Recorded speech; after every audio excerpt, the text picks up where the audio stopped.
Meanwhile, a hacked memo is now exposing the relationship between the Clinton Foundation and the Clintons' personal business, if only to a degree. WikiLeaks released a memo written in 2011 by former aide to Bill Clinton, Douglas Band. It reveals that Band and other chief fundraisers would press charity donors to direct business opportunities, including paid speaking engagements to the former president. Nancy Cordes is in Tampa, Florida, where Hillary Clinton campaign Wednesday joins us to discuss. And Nancy, while the campaign hasn't authenticated the memo, it also has not disputed it. What is the potential fallout here?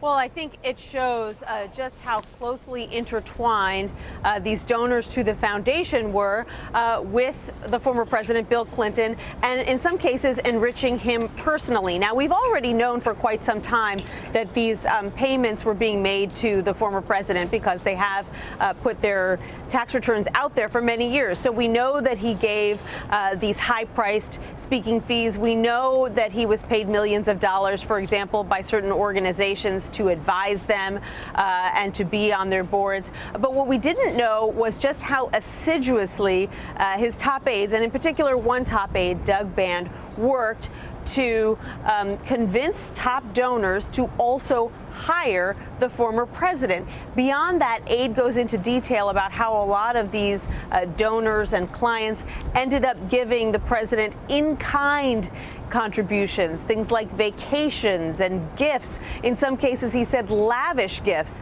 And so while none of this is illegal, it certainly flies in the face of what the former president, what Hillary Clinton have long argued, which was that there was this bright line between the Clinton Foundation and the Clinton family's personal finances, between the Clinton Foundation and the State Department. We're now seeing that that line between the Clinton Foundation and former President Bill Clinton's finances was pretty blurry. And we've seen, too, that this worry, there was worry about this long before it actually came to light. We do know, in fact, that the Clinton's daughter, Chelsea Clinton, was butting heads repeatedly with Doug Band and others over this very thing.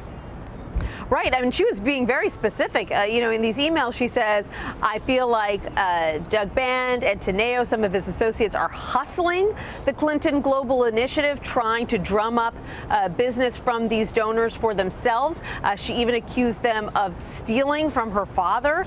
She accused them of installing spyware on foundation computers. And that's why there was this audit conducted into the foundation to take a look at this web of relationships.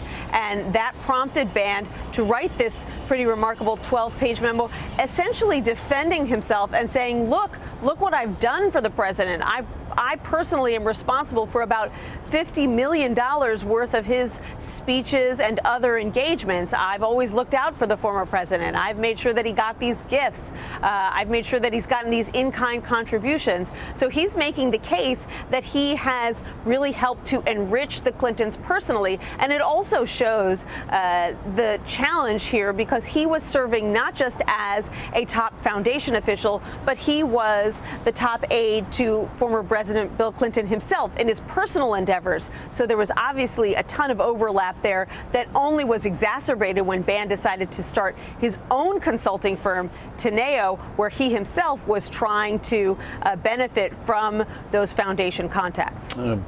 Troublesome optics, just how problematic for the campaign, it remains to be seen. Also remaining to be seen today, the first joint appearance between Hillary Clinton and First Lady Michelle Obama on the stump. And I know, Nancy, you'll be covering that for us. Nancy Cordes there in Florida. We appreciate it.